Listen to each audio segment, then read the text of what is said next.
It's a wonderful moment for a warm and loving couple who got a brand new baby boy.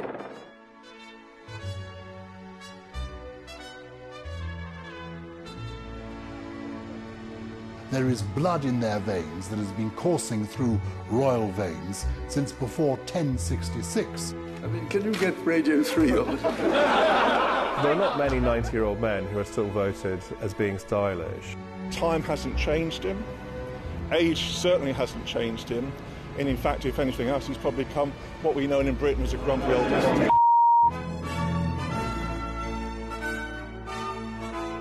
Charles grew up always wanting to please his father. He'd been sent away to school in Scotland, which he hated. He was lonely, he was bullied. Prince Charles gave quite a number of interviews, and we had never heard him speak before. I'm very well informed, I must say. I think it literally changed his image overnight from this boy with jug ears into a sort of rather a delightful, whimsical character. He had quite a long period of bachelorhood where he couldn't seem to settle down, and suddenly this beautiful young girl came into his life. When asked whether Diana was in love with Charles, she immediately said, of course. And he said, whatever love is. Today's edition of The Sun dedicates its first 5 pages to a story about the prince's alleged romance with a fellow student.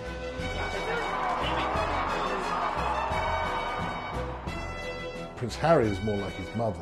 He's probably the most popular member of the royal family at this moment in time because people warm to him. I don't believe there is any such thing as private life anymore. I'm not going to sit here and whinge. Everyone knows about Twitter and the internet and stuff like that. People now regard them as part of the celebrity culture. They're not. They think of themselves as part of history.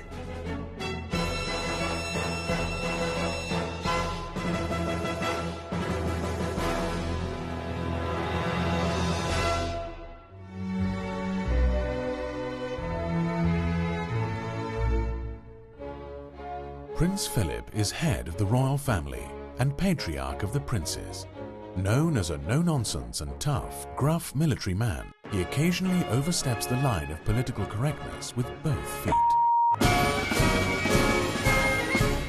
His rise from a titled but unprivileged background to become the greatest supporter of the longest reigning monarch in British history is the stuff of storybooks. But Prince Philip's story is true. He was born famously on a kitchen table in Corfu, and he was evacuated in an orange box on board a British destroyer. Through the 1920s, Prince Philip lived in exile with his parents in Paris. Then at the end of the 1920s, his parents split up.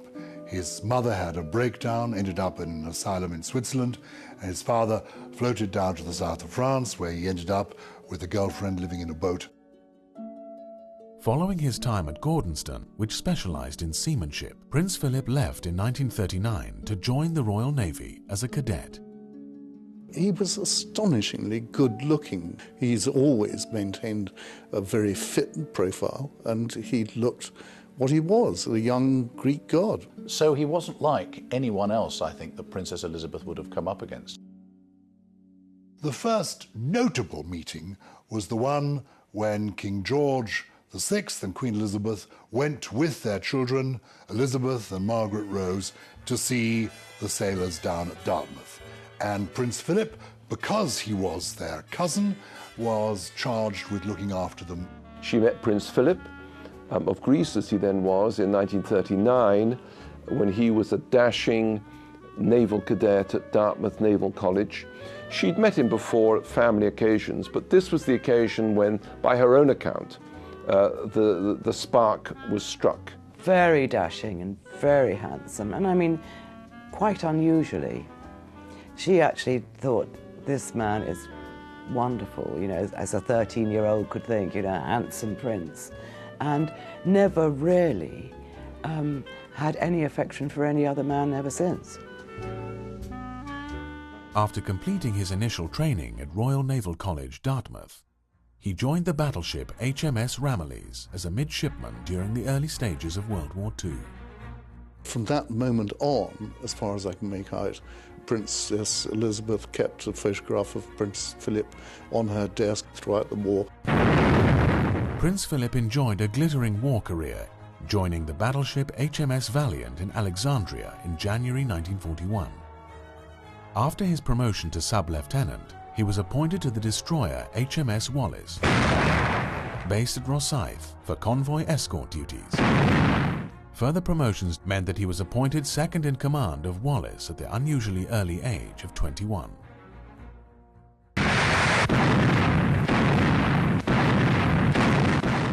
HMS Wallace took part in the Allied invasion of Italy, with the landings on Sicily in July 1943. Prince Philip was very alpha male, quite controlling and very positive. And I don't think Princess Elizabeth ever met a man like that in her life. She was used to going out with Lord this and Lord that, and people being very deferential to her, and suddenly there's someone that comes along and tells her what to do, and drives too fast, and does all kinds of things. And I think he was just so male. She was so incredibly in love with him. And there wasn't another candidate. There were various English dukes, all rather dim, and there were foreigners, even more dim or inappropriate because they'd fought for the Germans in the war. And Prince Philip had the inestimable advantage of having fought on our side in the Royal Navy, and therefore was okay. With news of growing preparations for the royal wedding come these notable pictures of the royal family, accompanied by Lieutenant Philip Mountbatten. People at court weren't sure who this man was. Princess Elizabeth was a perfect princess. She was beautiful, she was well brought up, she knew how to behave. Nobody was quite sure about Prince Philip. Who was he? Where were his parents? He always said to me that he was essentially pan-European. I don't know what he was. He certainly he is categorized as being the Greek, but he doesn't have any Greek blood in him at all. The general public thought that Elizabeth and Philip's marriage was a fairy tale made in heaven. Hundreds of thousands of people gathered outside the palace gates because it was the one good event to cap off what had been, quite frankly, a dreadful decade.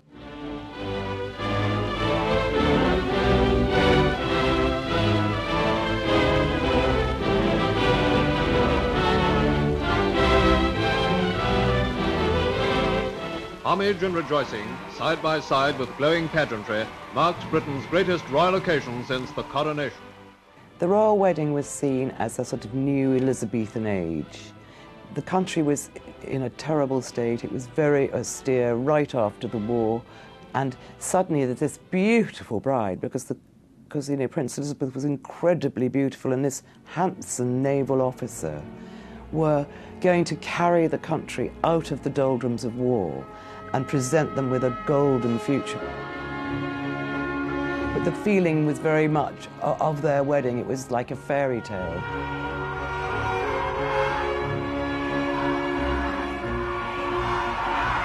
Before long, the calls of the people were answered as onto the famous balcony came the bride and bridegroom. The time of the wedding of Princess Elizabeth and Prince Philip, his sisters were not invited simply because they were Germans living in Germany with, German husbands, one of whom was still going through the denazification process. So, they had to be careful. I think the British public, on the whole, regarded the marriage of Prince Philip to the future Queen as a welcome, blessed relief, from a time of considerable austerity and awfulness, and there was more rationing, paradoxically, after the war ended than there had been during the war itself. And the young princess gathering up her ration coupons to buy the lace for her wedding dress. You've got this wonderful romance, this dashing naval officer marrying the girl next door who was everybody's sweetheart, who was going to be our queen. It's strange that now he's cast as a cantankerous old crust and a right wing, etc., etc. When he first sprung upon an astonished world, he was regarded as a dangerous lefty. There were a lot of people in English society, and courtiers in particular, who weren't sure who this man was. Prince Philip's meteoric rise in the Royal Navy continued when he was appointed commander in 1952.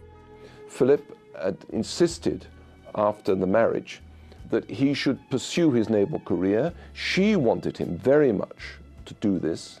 The royal family agreed, and so he actually went off to Malta, where the British Navy had still a large contingent in those days. He was given his own ship.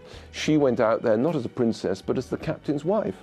And for the first and only time in her life, she drove her own car, she went to hairdressing salons, she met friends in cafes for coffee.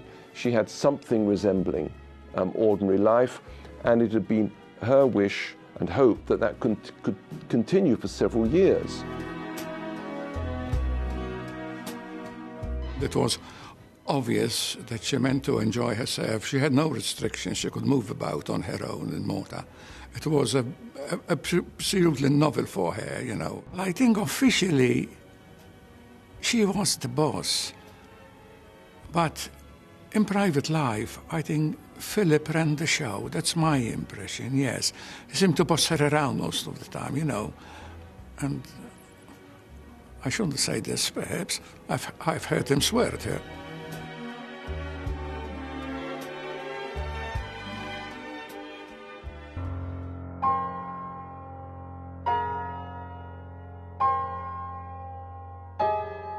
The King's unexpected death changed everything, not only for Elizabeth, but for Philip too.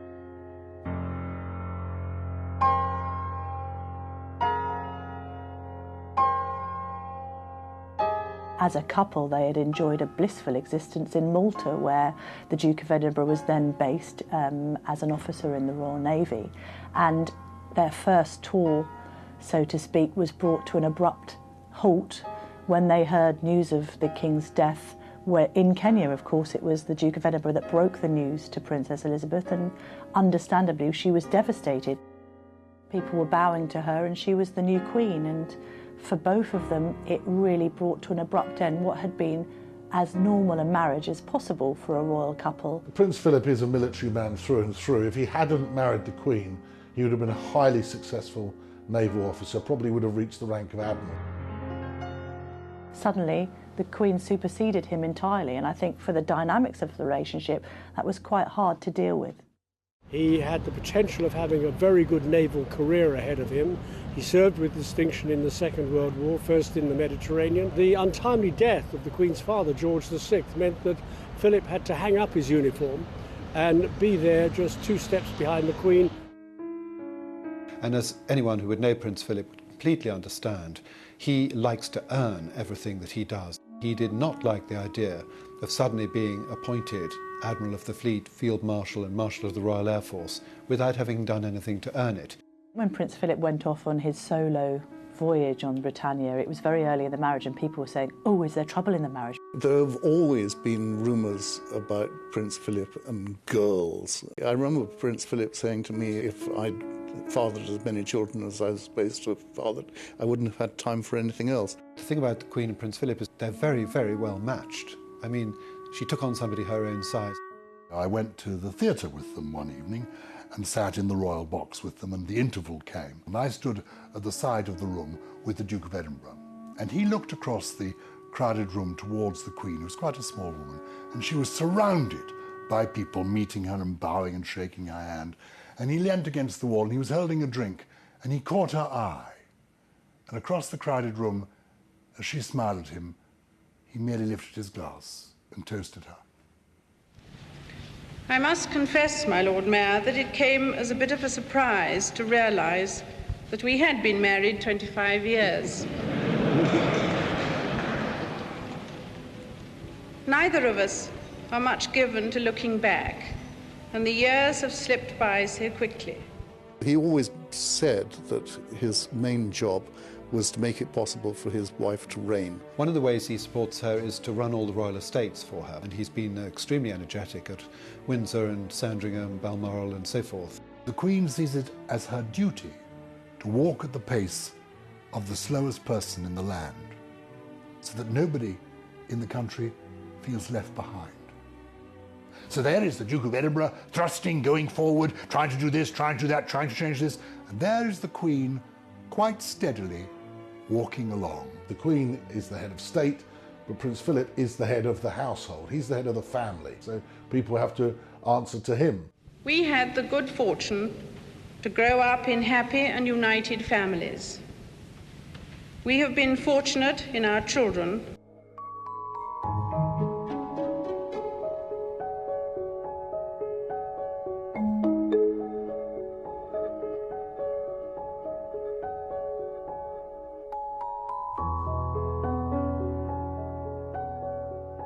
Prince Philip did always have an odd upbringing and an odd childhood. He didn't have any serious role models as far as parenting was concerned. This later came to be a bit of a handicap when it came to bringing up Prince Charles and the other royal children.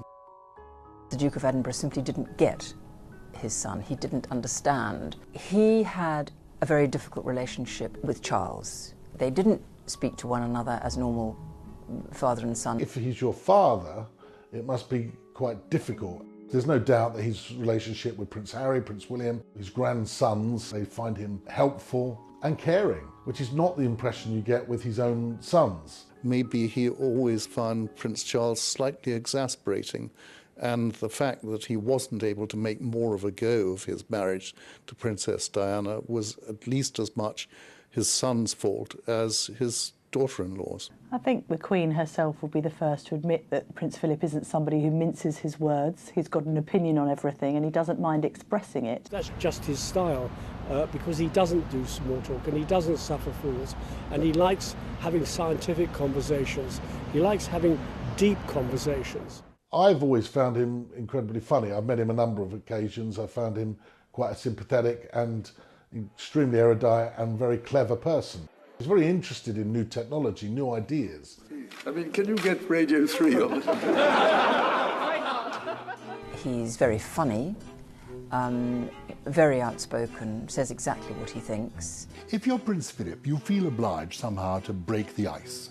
And for 60 years, he's been going down receiving lines, shaking hands, and as he has said to me himself, trying to make people laugh. And he does that with, a merry quip. And just once in a while, it goes awry. Outside the railway station, he met somebody and he said, "Where are you from?" And he said, "Swansea, sir." And Prince Philip said, "You're a long way from home." And the headline the next morning in the local newspaper was, "Prince Philip insults Welshmen." He suggested to a chef who was collecting an award that it was no wonder he was a good chef because he was certainly the size for it, and this man was enormous and wasn't offended at all, thought it was hilarious. Well, I think Prince Philip actually gets a bit of a raw deal in the way he's presented. He's seen as this gruff character that makes comments that he shouldn't say. This scheme is not a cure, it's a preventative. Once you've got a soccer hooligan, you've got a soccer hooligan, and somebody else is going to have to try and cure him of that. The purpose of the scheme basically is to try and catch people while they are moderately civilised still and keep them that way. From the Duke of Edinburgh's point of view, he'll suggest that he's only saying what other people think, and the slitty-eyed comment, or even to the Aborigines, "Do you still throw spears at each other?" might be a question that others might wanted to have asked. I'm frequently accused of meddling in affairs that have no concern of mine. I'm always told I mustn't take sides, and unlike not my brother-in-law, but you know the chap I mean, I don't even get onto the electoral roll. And in fact, to use a currently okay word with the press, I must not be controversial. It's terribly easy for journalists to latch on to an alleged failing. I think he's been rather unfairly treated. I've discussed Prince Philip's gaffes with him endlessly, and he finds it quite depressing that they are constantly being reported. As he says, he sighs sometimes when he goes on a foreign trip to find there will be reporters there, because he knows all they're really waiting for is another gaffe. And I think most of us, with a great deal of sympathy for those of you who have got to, at the sharp end, who are trying to do your best to make life civilised and tolerable for the locals. He's a straightforward, old-fashioned military officer that doesn't suffer fools gladly. He suffers from foot-and-mouth disease sometimes, and he makes comments that maybe he shouldn't. Totally useless for a lot of well-meaning people to wring their hands in conference and to point out the dangers of pollution or destruction of the countryside if no one is willing or capable of taking any action. But the truth of it is, he comes from a different age. He's just a man of his generation who says what he thinks, and sometimes people don't like it. Impassioned speeches will be so much effluent under the bridge unless it is followed by drastic political action. Well, sir, time is fast running out, and it remains to be seen whether those in political authority can shoulder their responsibilities in time and act quickly enough to relieve a situation which grows more serious every day. I think the reality is a lot of the time that time hasn't changed him, age certainly hasn't changed him, and in fact, if anything else, he's probably become what we know in Britain as a grumpy old man. Despite his advancing years, Prince Philip is still known for his tireless work to support the Queen and his youthful attitude, which allows him to bridge an age gap of more than 70 years. So how would you sum up the sort of the identikit young person you might meet? Are they enthusiastic? Are they lazy? Are they inquiring? There's some of all.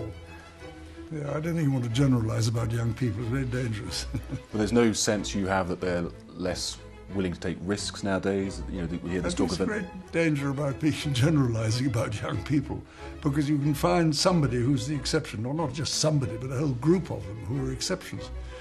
I think what happens is that when a group of young people like binge drinkers appear, everybody says, oh my God, the young people are terrible, they all become binge drinkers. Well, they haven't.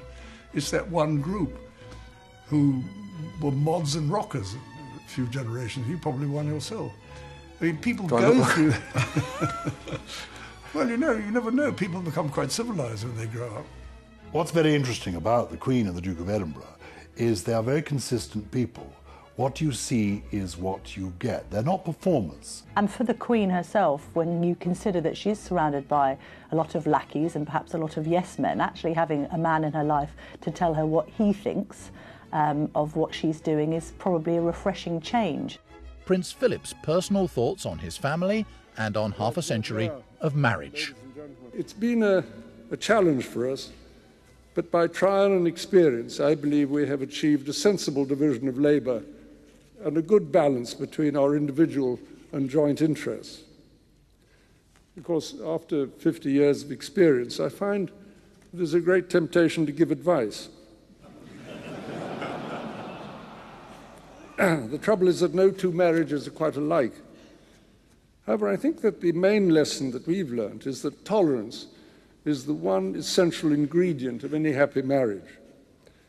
It may not be quite so important when things are going well, but it is absolutely vital when things get difficult.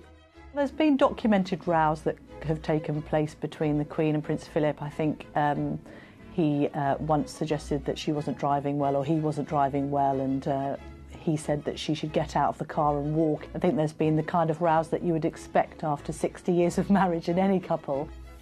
All too often, I fear Prince Philip has had to listen to me speaking. He is someone who doesn't take easily to compliments, but he has quite simply been my strength and stay all these years. Contrary to an awful lot of people's predictions, the monarchy appears to be as strong as it has ever been. And I think that has an awful lot to do with Prince Philip. I think without him, maybe the institution might have failed altogether.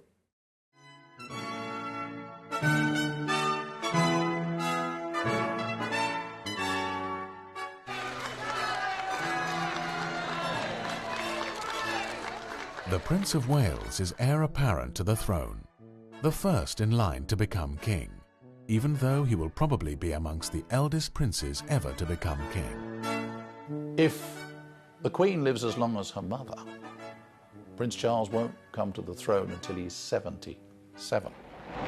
An extraordinary Monday morning, and the nation prepares to celebrate.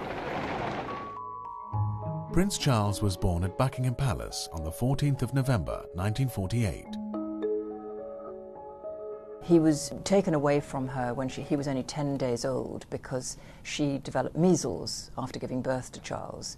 And in that crucial kind of bonding period between mother and child, they didn't have that. Following Queen Elizabeth's accession to the throne in 1952, he became both heir apparent and Duke of Cornwall. He was then very largely looked after by nannies, and the Queen had a nanny who frankly terrified her. She was called Helen Lightbody, and she was a dragon. And the Queen really didn't enjoy going into the nursery. So that was another factor that kept the Queen away from Charles. So Charles grew up really bonding much more closely with his grandmother, the Queen Mother, than ever with his mother.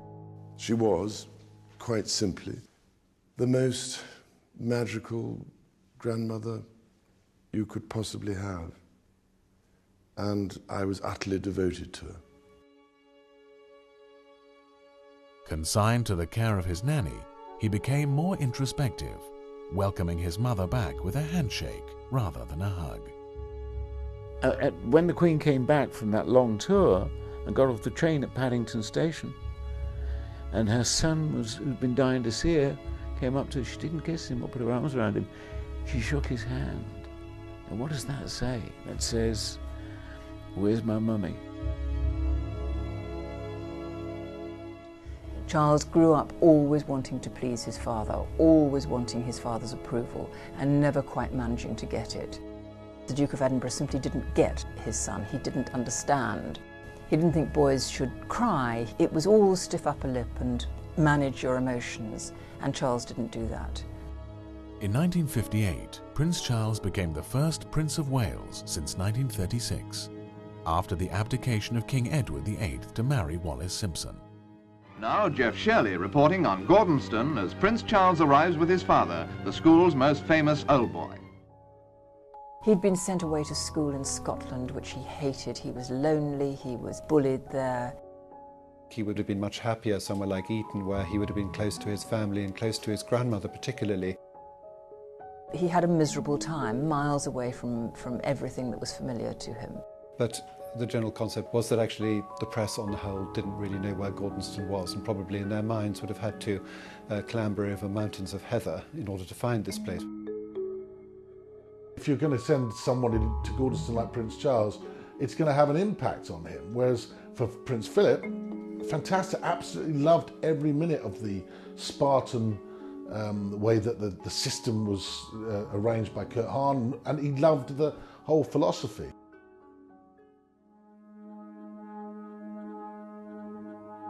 Charles grew up a very insecure boy who turned into an insecure man. He doesn't have a lot of confidence. And Lord Mountbatten, who was the Queen's uncle, recognised that Charles was slightly adrift as a teenager.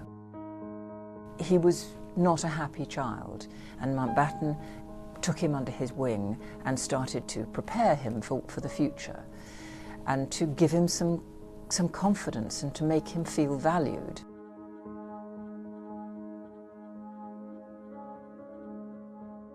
Prince Charles gave quite a number of interviews, and we had never heard him speak before, and he showed a very engaging kind of rather dry humour, and I think it literally changed his image overnight from this rather sort of uncomfortable boy with jug ears, you know, with his hands behind his back trying to imitate his father, into a sort of rather a delightful, whimsical character of his own. I do believe I got a bite. I have a bite. I'm letting out a little slack now. Yes, taking up the strain. This is most exciting, ladies and gentlemen. I've never seen anything quite like it before. I think I got quite a large one here. It's very, very large indeed. Charles comes forward to be invested with the name, style, dignity and honour of Prince of Wales and Earl of Chester. The sword for his earldom.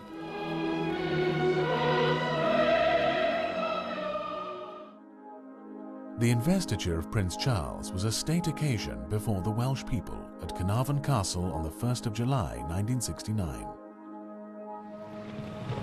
I, Charles, Prince of Wales, do become your liege man of life and limb, and of earthly worship.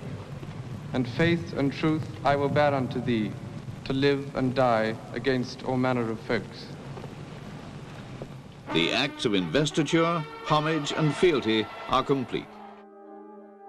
Despite being criticised by the radical anti-monarchist elements of the swinging 60s, Gyles spent many months in Wales trying to win over his critics. I believe you were stopped in the street not so very long ago by a group of anarchist students with Mr. Peter Dawson, who said the rich Duke of Cornwall should give away all his land and money. How do you react to that sort of thing? I'm very well informed, I must say. How do I react to that sort of thing? Well, I suppose I try and look upon it with a certain amount of sympathy. I mean, I think it's wrong to just, you know, say, you're wrong, you know, therefore I don't want to listen to you. I try and understand what they're getting at and why they're getting at it.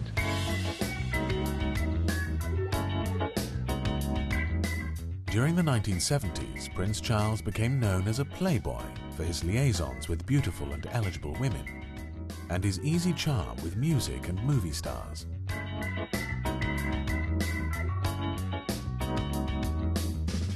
Prince Charles was really seen as a bit of an action man, and having had a string of beautiful girlfriends. He had quite a long period of bachelorhood where he couldn't seem to settle down, and it was actually attracting the wrong kind of headlines.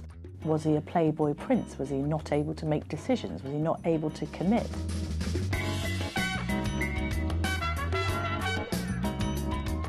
There was always a great fascination, I suppose inevitably, in Prince Charles's girlfriends. And every time Prince Charles went out with somebody, the press screamed, he's going to marry her, is this it? Because everybody knew she would be Princess of Wales and one day would be Queen if he chose to marry one of these young ladies.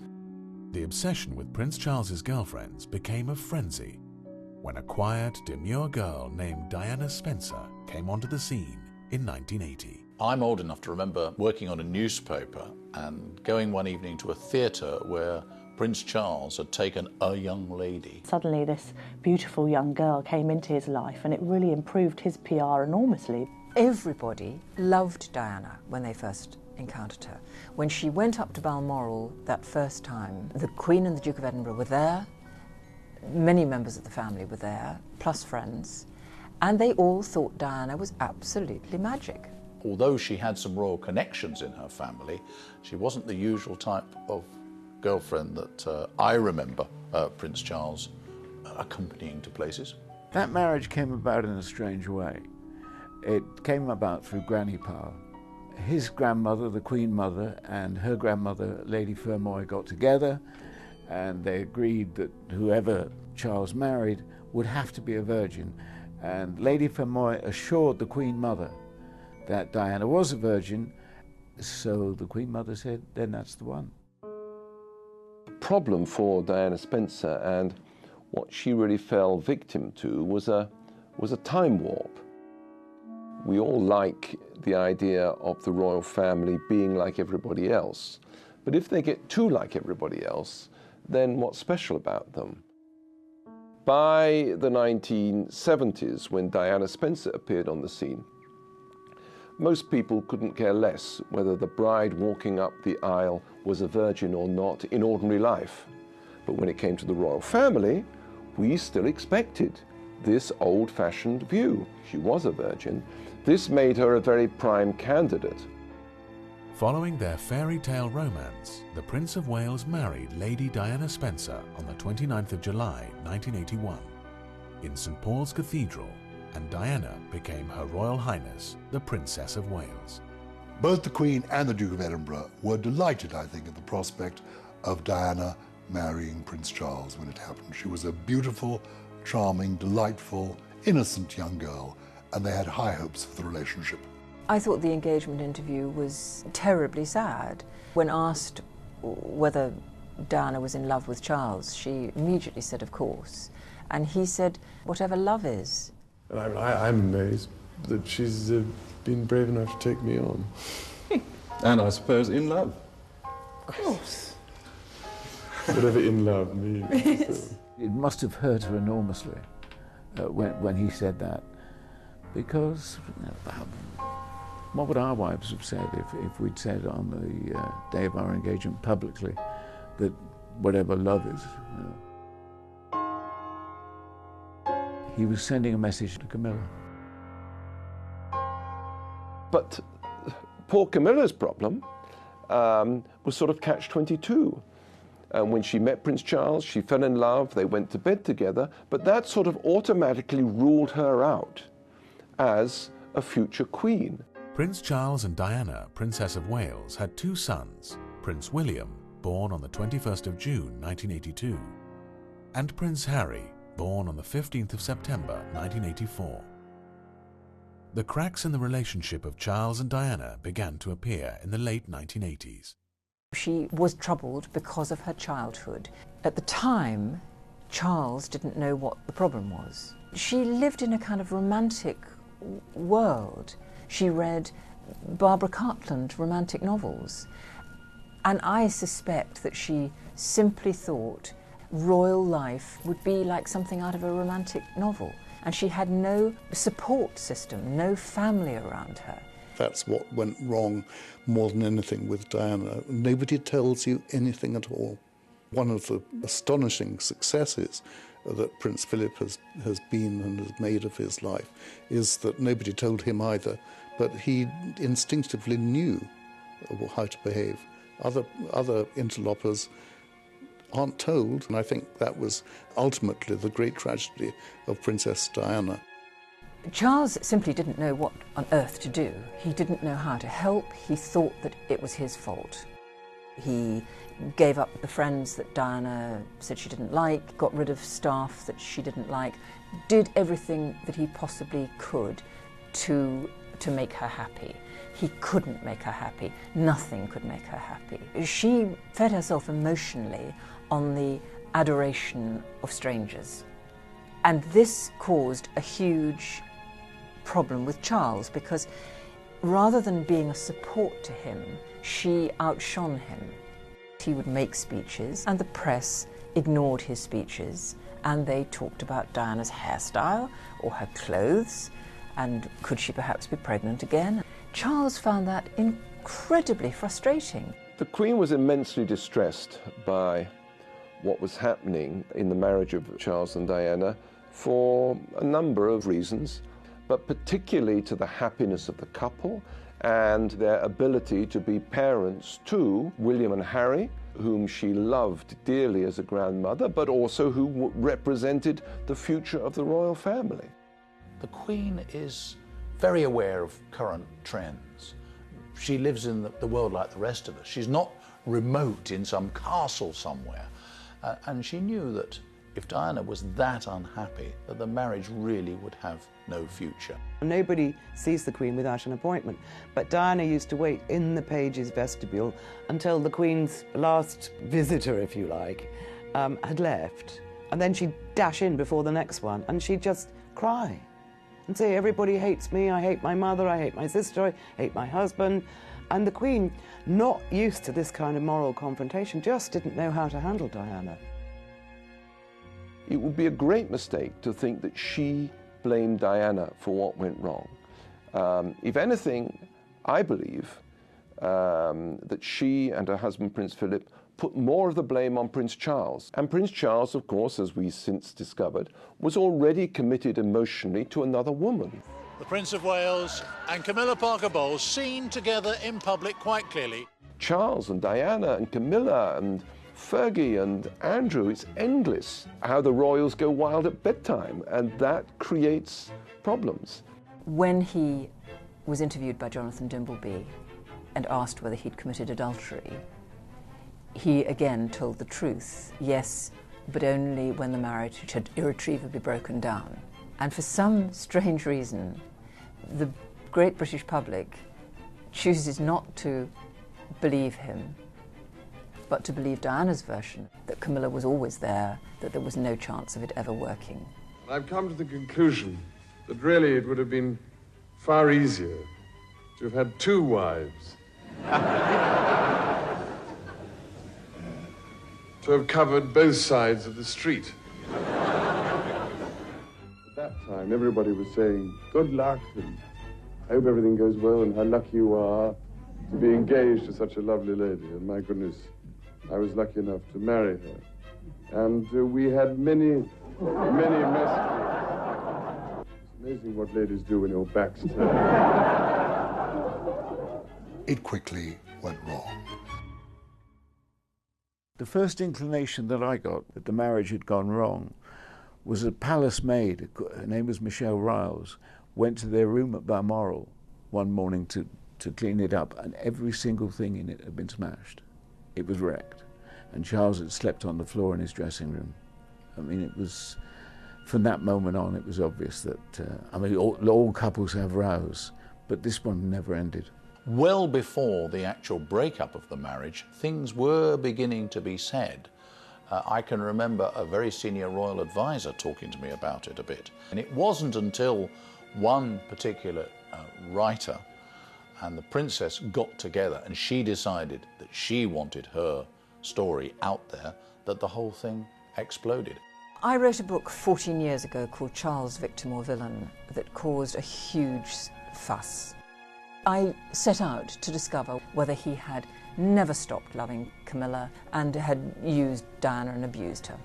The conclusion I came to was that there were no villains at all. They were all victims. It was not Charles's fault that it hadn't worked.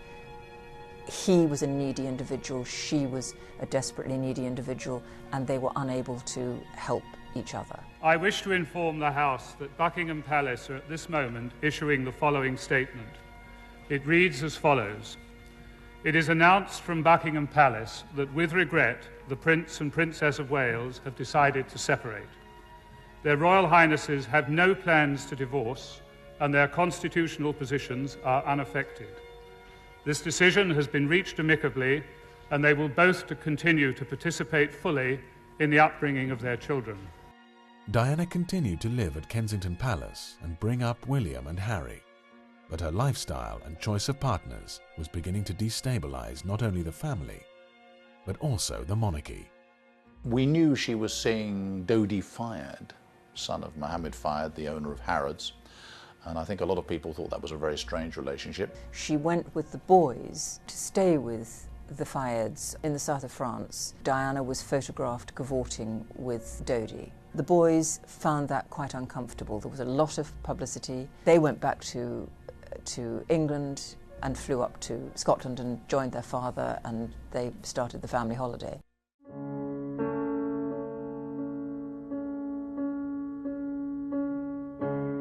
I was asleep in bed and the phone rang and one of my bosses said, Nick, there's been a car crash in Paris. Dodi Fayed is dead and we think the princess is dead too.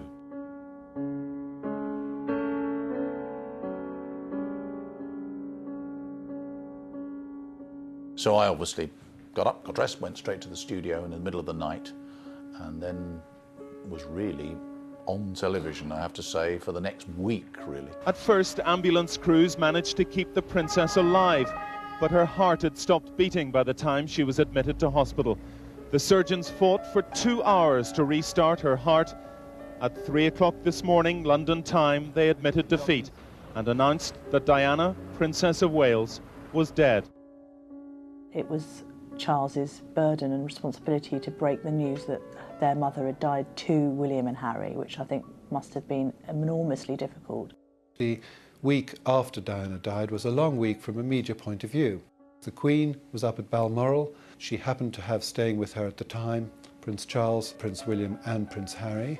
What she was doing was giving strength to her grandchildren so that they were able to come down to London and go through the huge ordeal of their mother's extremely public global funeral. The one thing that Diana be praised for forevermore was giving those children real love and security in their early days. The people who loved her were the staff. She would often take William and Harry down to the kitchen to have their tea, and they wanted fish fingers and things like that. But if they had it upstairs, she would bring both boys down to the kitchen afterwards to say thank you. Camilla Parker Bowles had a long-standing relationship with Prince Charles. from being at the centre of a bitter marital feud to gradually increasing her association with Charles after Diana's death. She had a grandmother who'd been a mistress of a previous Prince of Wales. When they first met, she actually said to Prince Charles, "My grandmother slept with your grandfather. How about it?" And what young man is going to say no to that?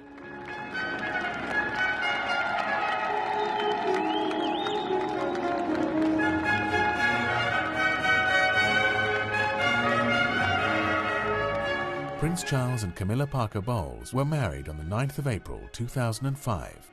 He was always quite tense with Diana because there was always another fight around the corner, another intense moment, another drama. But with Camilla, she understands the man, having been his mistress, having been the love of his life for 50-odd years. Charles has done a huge amount in his life. He's never had any kind of message of congratulation from his parents. The Queen, I think, frankly feels that Charles is a bit too grand for the rest of the family. The way in which he intervenes, talking to government ministers, his espousing of quite controversial causes is dangerous for the monarchy. Prince Charles has not found it easy bridging the divide between Prince Philip's stiff upper lip view of manhood and his own more sensitive outlook. As he nears his 70s, Prince Charles still retains his desire to assert his individuality. It's also extremely nice to know that I share a birthday with a biscuit, fully organic and rather nutty. He does really care about this country and its people. For instance, the Gulf War, Afghanistan, that's why they're always going and visiting troops. When I was a royal correspondent, never any doubt that he knew what my job was. It wasn't always easy dealing with Prince Charles, but subsequently I have come to admire the fact that we have a Prince of Wales who is not afraid sometimes to speak his mind. The Queen can't do that. Her opinions on anything have to be very, very careful, very, very neutral. Over the past century, we have made it into a rubbish dump. The effluents we pour heedlessly into its waters are a threat to its delicate ecological balance. Prince Charles remains a king-in-waiting, ready to make his mark on the British monarchy. Whether he will still be willing to speak out on things, I rather doubt. I think he knows that the job of being monarch is to pursue that strictly neutral line. Due to the length of Queen Elizabeth's reign, Prince Charles is unlikely to evoke the same sense of anticipation which greeted the young Queen at the dawn of the Second Elizabethan era. That honour will likely fall to his son, Prince William.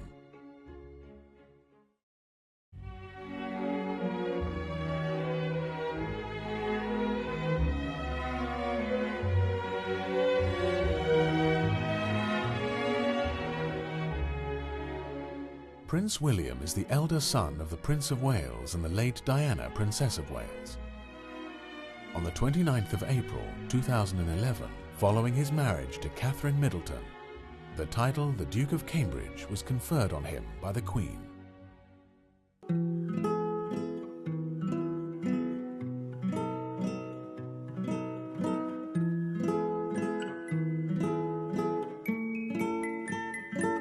Prince William was born at 9:03 p.m. on the 21st of June 1982 at St Mary's Hospital, Paddington, London. Prince Charles came out and he was so excited, and I remember climbing over the barrier and going up, shaking his hand and saying congratulations. Can you tell us how the princess is? She's very well, thank you. And your son? He's in excellent form too, thank goodness. Looking a bit more human this morning.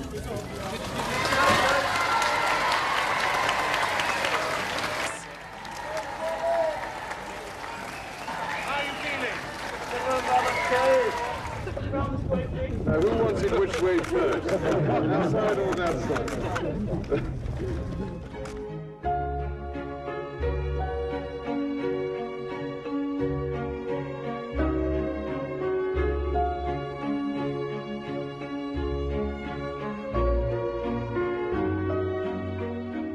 After attending Mrs. Minor's school, the Duke became a pupil at Wetherby School in London from the 15th of January 1987 until the 5th of July 1990. From a very early age, William began to realise the challenges that lay ahead of him.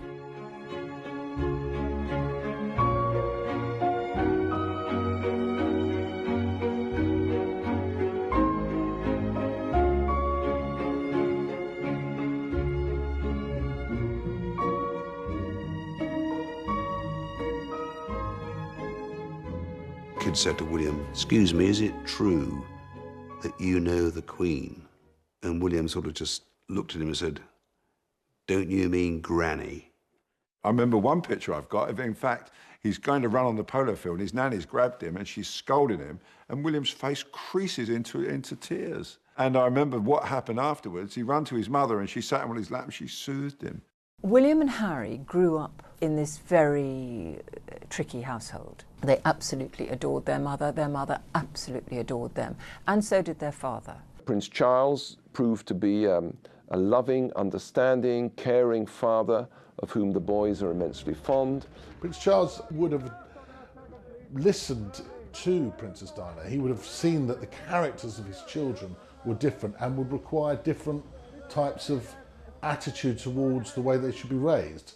And I think that certainly was reflected in the ways that he raised, as a father, Princes William and Harry. She wanted the children raised a certain way, and she got that. You know, she would take them to McDonald's, she would take them on the streets to see homeless people, and to try to wake them up to the fact that they are special as princes, but they've got to appreciate the other side of life.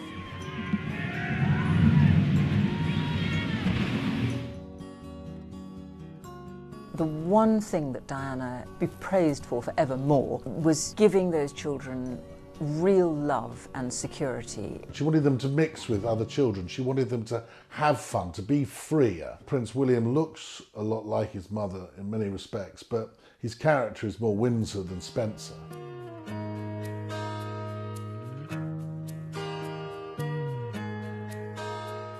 From September 1990, the Duke attended Ludgrove School in Berkshire for 5 years until the 5th of July 1995.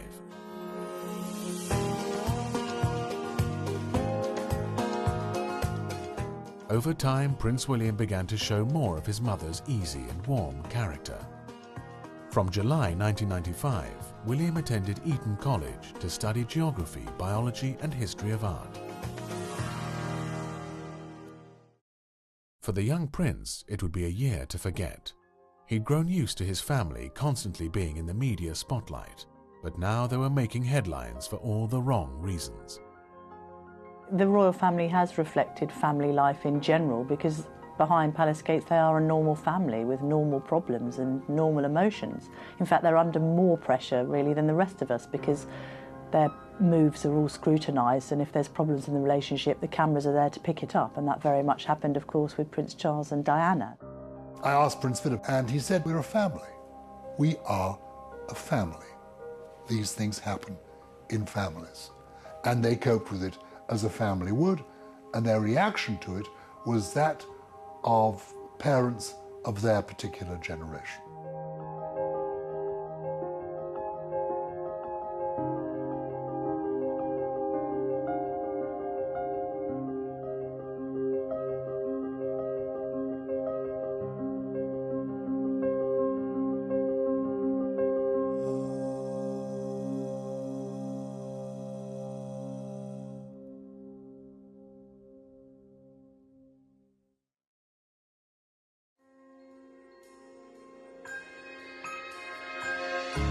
As though the princess died about 4 hours after the terrible accident that had befell her.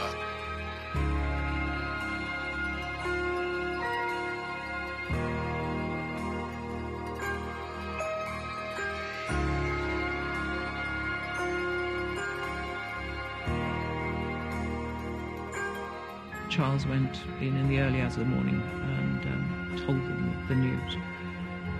Who knows what went on in that room? It must have been utterly, utterly devastating. The public pressure for the Queen to make an appearance was such that she and the boys came outside the gates of Balmoral. And looked at all the flowers and tributes to Diana, which must have been devastatingly awful for those boys. With Prince William, I just remember how brave he was in the subsequent days after she died, because it was his moving gestures when he went to shake hands with people, thanking them for their kind words, was so brave. Thank you so much. It showed that he had sort of a natural grace and nobility about him to rise above his own personal trauma.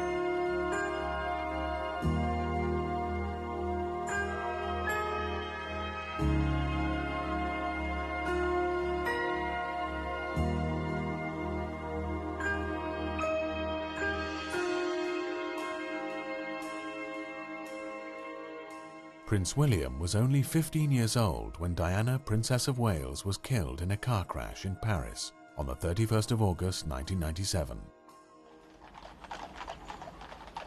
Together with Prince Harry, he walked behind their mother's cortege at her funeral, creating one of the most poignant images of the 20th century.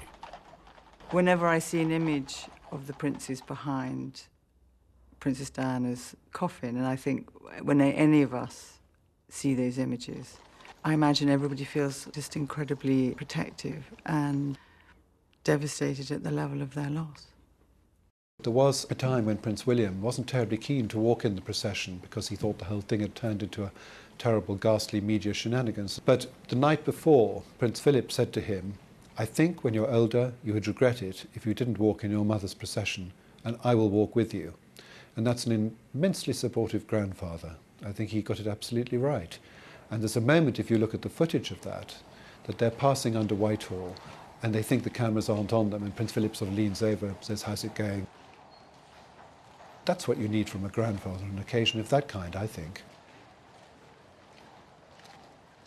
I was outside Westminster Abbey, and it was quiet. It was quiet, with thousands of people there. And you could just hear the clip-clop of the hooves of the horses as the coffin went by. All you could hear was the sobbing of people. I mean, not weeping, but absolute sobbing. Never being able to say the word mummy again in your life sounds like a small thing. However, for many, including me, it is now really just a word, hollow and evoking only memories. As soon as the funeral was over, they went to Highgrove with their father. Nobody watched television, nobody read any newspapers, they just did things with Dad. Suddenly the world could see that actually they loved their father, which they always did, but it was, you know, there was always this feeling that maybe he wasn't a very good father, but he always was a good father. This summer's photo call with the princes is the first at the family's country home, Highgrove. Cameramen getting a rare glimpse at such close quarters. Prince Charles and Prince Harry waited outside the house to see Prince William drive up in a car lent to him for lessons. Even royalty must use L plates. His appearances for the press, such as driving a car for the first time, seemed slightly awkward, as though he still regarded them with suspicion for their hounding of his mother. The photo call here at Highgrove is arranged on the basis that the princes are then left alone to enjoy the rest of their summer. Whilst Prince William grew up in the grandeur of Kensington Palace, Kate's childhood home was this Victorian semi in the village of Bradfield, Southend.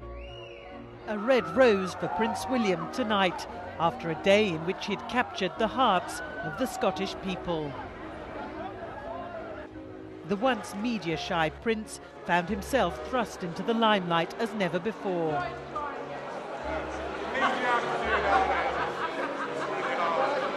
The things you have to do nowadays, he said, appearing at a new dance centre in Edinburgh. Earlier in Glasgow, the 19-year-old was greeted like a pop star as he arrived at one of the city's most deprived housing estates. Having grown up with his every move being followed, Prince William was determined to spend his student years away from the media spotlight and without the trappings of royal life. Royal by birth, but with the common touch, he charmed these pensioners, telling them he was looking forward to university. I am, yes. It's very nice. Have you ever been to Sanders? Yeah, it's very nice. It's got a very nice community feel about it, that's the thing. Everyone's been very nice. After a gap year in which he visited Chile, Belize and African countries, Prince William chose to study at St Andrews University in Fife, Scotland.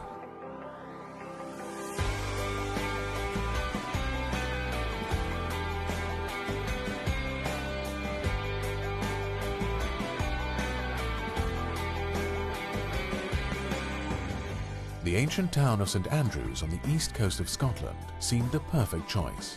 Small, remote, and with a close-knit student community. It also laid claim to being Britain's top matchmaking university.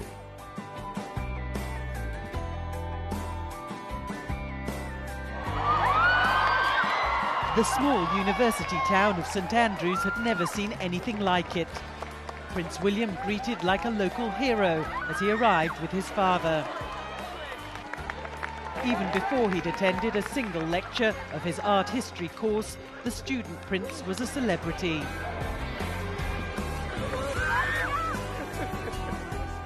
Before coming to St Andrews, Prince William said he wanted to be treated like an ordinary student. But with half the town turning out to see him, that seems a distant prospect for this rising star of the royal family.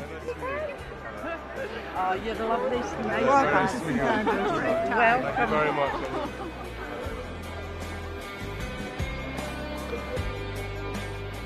There was an agreement, a gentleman's agreement between the palace and the press that they would leave him alone to study without endless intrusion from paparazzi photographers. You know, when we did this agreement, I never thought it would stick because I know the British media and they can't help themselves. But I suspect that they did have the memory of Diana in their minds and of her tragic end and of the way she had been constantly hounded by the paparazzi. I don't think the British media wanted another Diana on its hands. This historic agreement between the palace and the press meant that William would have the chance to spend his university years as just another student, albeit a very famous one.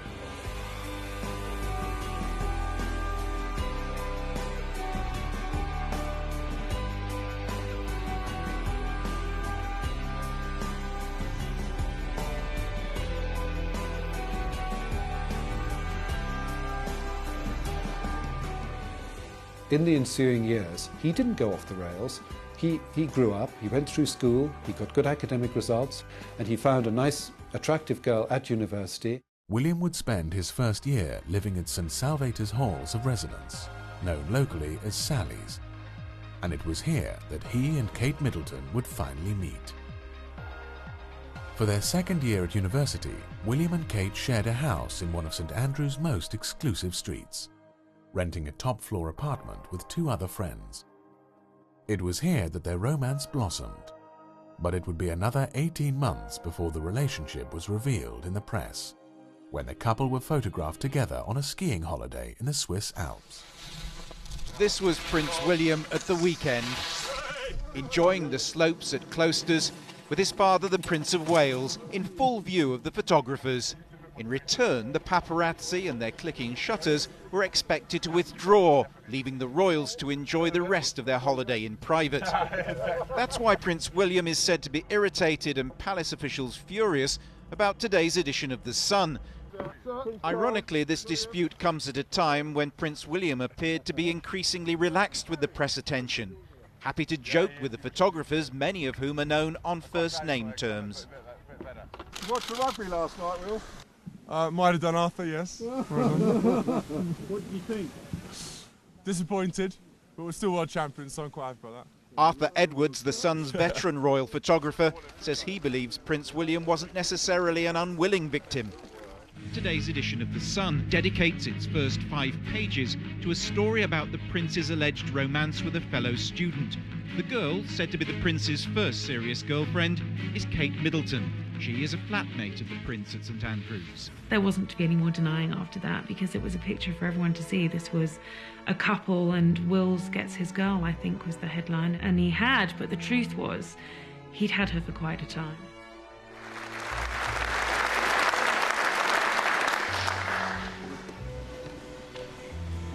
William Wales.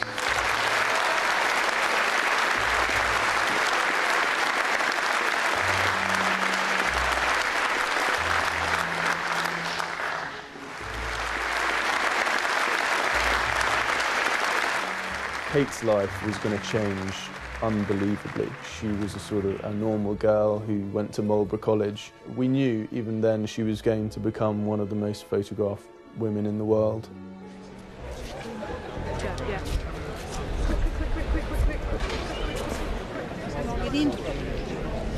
Charles is there instead. I love the way you remember that, but you don't remember anything else. I remember the telephone conversation.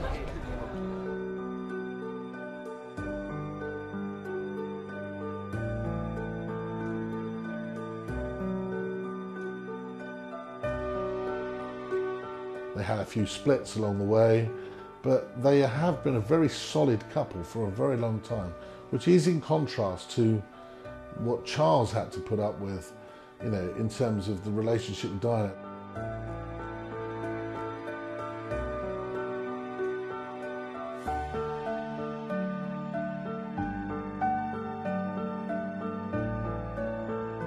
Prince William and his girlfriend Kate Middleton have split up. ITV News can reveal it was a mutual decision, and although they've broken up before, this time it is final.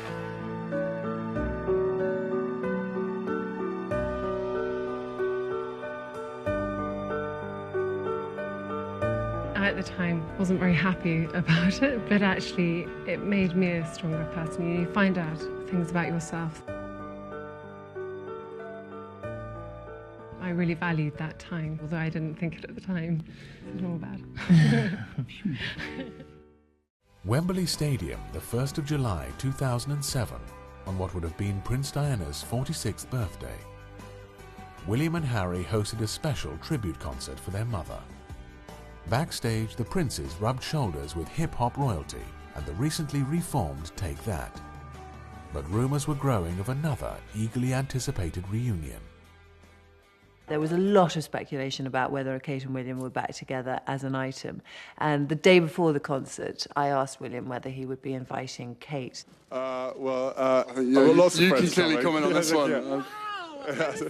I've got lots of friends coming, so, you know, everyone's going to be there on the night, and it's going to be a great night, basically. That's so very well avoided, William. Very diplomatic. Rather than the lightning, fairy tale romance of Prince Charles and Diana, Prince William enjoyed a more conventional relationship with Catherine Middleton before marrying her on the 29th of April 2011.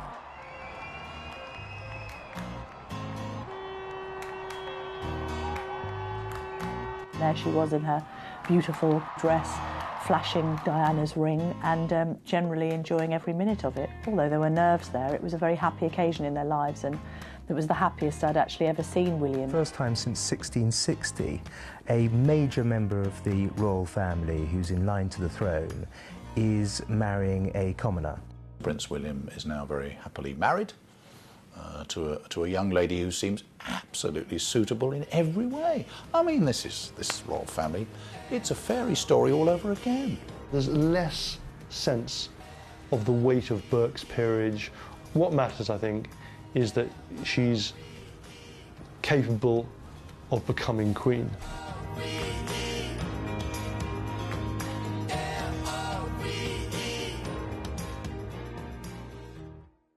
There had been some serious training at Sandhurst. This was the prince in action in Cyprus. The 44-week course is notoriously gruelling, and William obviously wasn't spared the heavy lifting. The Duke of Cambridge joined the Royal Military Academy, Sandhurst, as an officer cadet and was commissioned as an army officer in front of the Queen at Sandhurst in December 2006, joining the Household Cavalry, Blues and Royals, as a second lieutenant.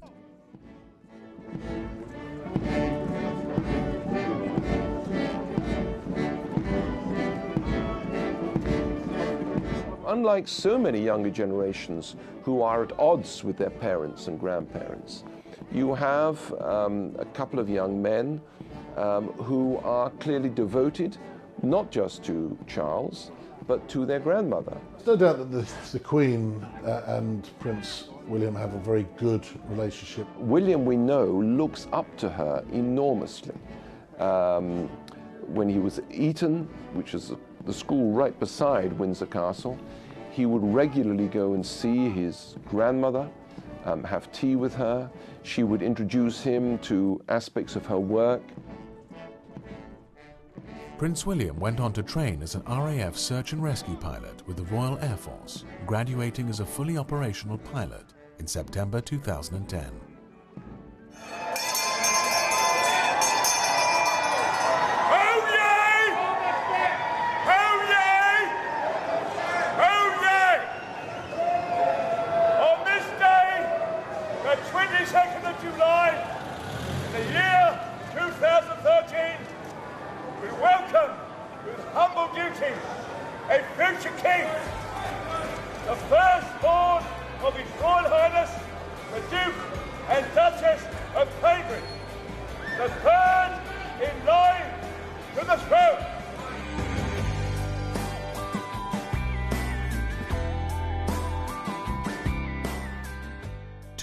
After their wedding, the Duke and Duchess of Cambridge were delighted to announce the birth of their first child, George Alexander Louis, on the 22nd of July 2013. Their second child, Charlotte Elizabeth Diana, was born on the 2nd of May 2015. Both children followed a new royal tradition by being born at St Mary's Hospital, Paddington.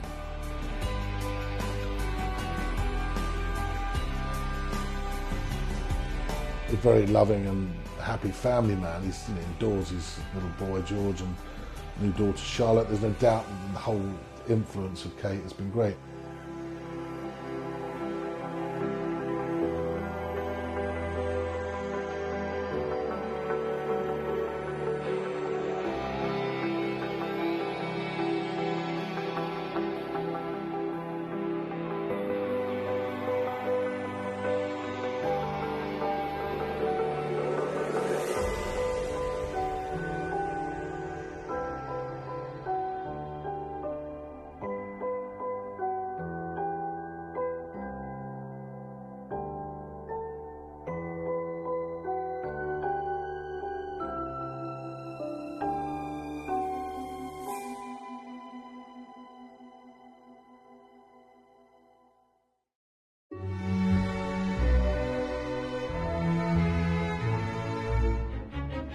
I think he's divine.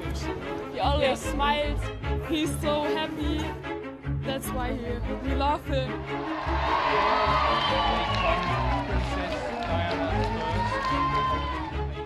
There is no doubt that Prince Harry has the common touch. Ever since he was born on the 15th of September 1984, Harry has been known for his impish humour and ability to live on the wild side. After attending Mrs. Minor's school, Prince Harry became a pupil at Wetherby School in London and then joined his older brother, William, at Ludgrove School in Berkshire. A guiding hand from Mum at first, as Prince Harry, in formal blazer and trousers, helped inspect a guard of honour. Then the transformation into fatigues and at the double for a taste of life in the Queen's Army.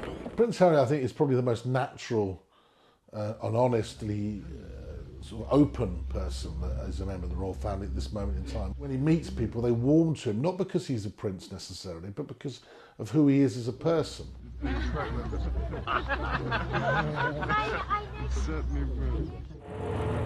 It was his first formal public engagement. First chance to learn there are some princely perks when your mother is Commander-in-Chief of the Light Dragoons. While he was off having fun, the princess was telling the troops her son is fascinated with all things military. Prince Harry joining in, too young yet to be joining up. Prince Harry also followed his brother William to Eton College. He's a far more serious thinking guy than people take him for. He may not be academically the most accomplished, but this is a guy that can fly helicopters. He's been to the South Pole. Eton's most famous pupil returned to the classroom today, but Prince Harry may find it a little hard to concentrate on his studies. His weekend was spent coming of age in every sense, an 18th birthday marked by his emergence as the protector of his mother's legacy, and as a royal figure in his own right. It was no coincidence that the Prince's first solo engagement should be a visit to Great Ormond Street in London. Princess Diana was president of the Children's Hospital until her death just before Harry's 13th birthday. 5 years on, he has pledged to continue the charitable work she started. Harry's decision to take an interest in his mother's work has been encouraged by the Prince of Wales, no doubt relieved that his youngest son's problems with drink and drugs seem to be behind him. He certainly can be, if you like, a playboy prince if he wants to be. I think he's more serious than that. He's had his playboy moments. I've had run-ins with him where he's tried to tick me off over stories. You sort of have the three Harrys, really. The sensitive little boy, the fighting man, and the idiot. And I think people love him for all three of those things. He's probably the most popular member of the royal family at this moment in time. You wouldn't think it before going on camera or before making a public speech. He's very nervous. But actually, that adds to his naturalness and adds to the charm. Harry has this more difficult job of defining what a spare should do. And copying his mother, who had a similar identity problem next door to Prince Charles, seems to me very shrewd. I think it's probably very difficult being the second son, because you don't really have a defined role. You're just the joker in the pack. Get this on camera. Ah, you forgot your boots. Oh my God. That's another classic. Here, borrow my ones that Marcus got. The attention is very much focused on the eldest child, as it was with William. I mean, Diana made a very conscious effort not to allow that to happen, but of course it did. I'm not just doing it for them, I always do it. I always clean them. I played yesterday, I didn't have a chance. There was someone else to do it for you. Huh.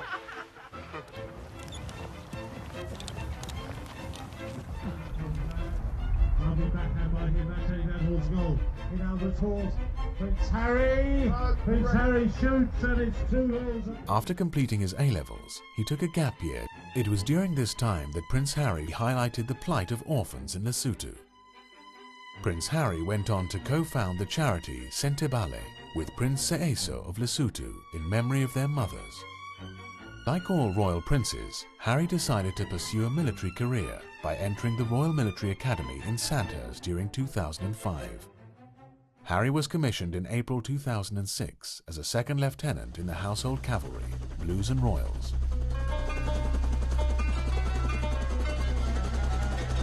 We're very lucky indeed to have so many families. I know because I meet them. For instance, you have 2 or 3 sons in the armed forces of one kind or another. Incredible. As a parent, you worry the whole time. I think if you're out here, perhaps you're getting on with everything, it's not the same, but for everybody left behind, it's ghastly.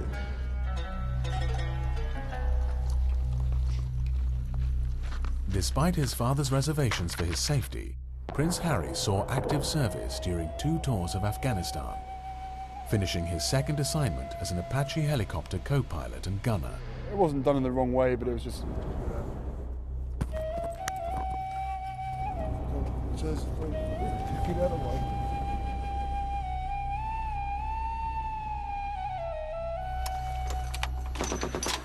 I was always hoping to get forward, and I got here on Christmas Eve, and going from bullet magnet to anti-bullet magnet, most of the guys were pretty bummed that I was here because nothing was happening for the first few days that I was here, but things are picking up again now. Presumably you have and you will kill the enemy?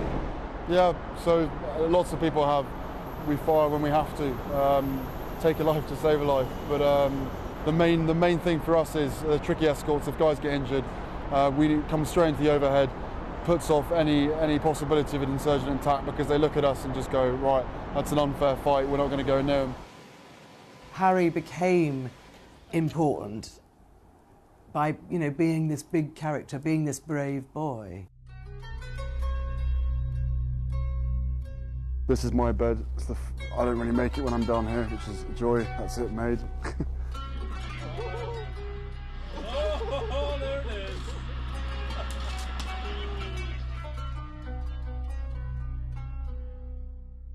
Harry is a party creature. He always will be. So obviously he's going to get caught out. He has walked out of nightclubs and smashed photographers. Drunken escapades at parties have only made Prince Harry appear more like one of us. But is he really more clown prince than crown prince? Every misdemeanour that Harry's had has leaked out to the press because we all want to see Harry being Harry. And then, of course, there's the notorious strip at Vegas, which was really, really wild. It was probably a classic example of me probably being too much army and not enough Prince. I don't really want to get into details of what I think or what other people think. You know, at the end of the day, I probably let myself down, let my family down, and let other people down. But at the end of the day, you know, I was in a private area, and there should be a certain amount of privacy that one should expect. He's in no hurry to get married. He doesn't have to. The heat is off him because William and Kate have had their babies, and that whole situation is now resolved in terms of the line of succession. I'm sure that he would want to find someone, but he's equally aware of how difficult that role will be because she'll be under the spotlight every second of the day. Chelsea and Cressida both loved him very much, and they both probably felt differently about it, but neither of them fancied that kind of life. The more family and children that William and Kate have, the more people are going to want naughty Harry. I can't wait to get back and just sit on a sofa. It's going to be ridiculous. After bouncing around in a turret, my hips are bruised, my ass is bruised because of the turret, obviously. So I don't see any respite for him. I really don't. I think people are going to want more of Harry because he's still the bachelor prince. Prince Harry rose to the rank of captain before leaving the armed forces in June 2015. In a statement issued through Kensington Palace, Prince Harry emphasises how hard a decision it has been to move on from the army. When I've spoken to him, he was saying quite clearly, I'm 30, I've reached my time when most of my peers that joined the army have already gone. It's probably time for me to try and do other things. He has often spoken of the deep bonds forged in the services, such as with Corporal Ben McBean. He was badly injured when serving on the same tour of Afghanistan. He's done really well with helping out all the charities as well, with obviously all the guys who've been injured. We don't want pity, but we do want the opportunity to grow and to overcome our illness. You've spent a lot of time with these guys. I get a sense that you're at your most relaxed with them, and that they make you feel a little humble maybe sometimes? No, completely. I love spending time with these guys, and I like to think that I know roughly what they're going through as well. Do you miss the army? I miss parts of it, but that's another reason why I'm going to be involved with these guys for the rest of my life, because you know that military banter never goes. That dark sense of humour will always be there. Prince Harry may well never be king, but he is more Spencer than Windsor, more likely to wear his heart on his sleeve, and more likely to be taken to other people's hearts. Prince Harry's life may well be at a crossroads now, but he is unlikely to ever fade into the background. For over 60 years, the Queen has reigned over Britain and its Commonwealth. Elizabeth II is the matriarch to the princes of the palace. As wife, mother, grandmother, and now great-grandmother, she has provided the sense of duty that binds the Windsors together. The Duke of Edinburgh said to me once, you know, when the Queen first became Queen and went on tours in the early 1950s, millions of people came out into the streets and cheered. And if the Queen had taken that attention for herself, it would have been corrosive. She knew the attention, the adulation, was not for her, it was for the position of being Queen. When she became Queen, there was still a large percentage of people who believed that she was anointed by God. It was a very different class system. The establishment was all-powerful. The royalty did not give interviews. There's sometimes a perception of aloofness and distance, which was certainly bridged. Well, no, I think I would twist that slightly and say to you that perhaps that's the way that other people think we want to be, rather than necessarily the way that we would choose to be. The Queen's lesson to the royal princes is that public duty must always come before personal pleasure. I don't think she has yet seen the film called The Queen, because she's not interested in herself. She doesn't read about herself. She is not preoccupied with herself. She doesn't belong to the me generation. She isn't touchy-feely as a human being. She is discreet, she does her duty. There are two big influences. One was the example of what happened with her uncle, Edward VIII, king for such a short time, never even crowned. That would have instilled in her the idea that you do not walk away from what is your duty. What her father had done, she carried on. She was even more taken to people's hearts than her father had been. The ability to sacrifice for the nation is what separates a future king from a prince. You've seen what Prince William is doing in Australia and New Zealand. I, for one, think that the royal family is relevant. I think it's relevant probably more so in the 21st century than we really either want to or realise. 4 generations of the House of Windsor. Prince Philip, Prince Charles, Prince William, Prince Harry and Prince George. He's a character, he clearly is winning the hearts and minds of people. It's difficult to know what type of king he will be. Will there even be a monarchy? Who knows? I mean, I personally think there probably will be. As the elder generation of princes hands over to the younger generation, they can be satisfied that princes of the palace have upheld the essence of what monarchy is: to unite the people.